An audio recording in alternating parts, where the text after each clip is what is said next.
खजिनाच आपल्या संस्कृतीमध्ये आहे। जसं आपण मगाशी म्हटलं की महाराष्ट्राची लोकधारा हा कार्यक्रम अतिशय लोकप्रिय होता।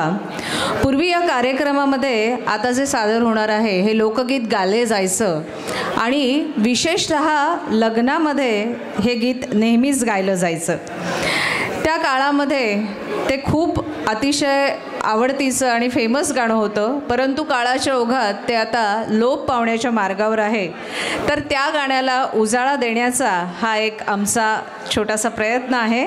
सादर करणार आहेत सुषमा भागवत आणि सरिता गावडे आणि गाणार आहेत ते राजेश टेंभुर्णे।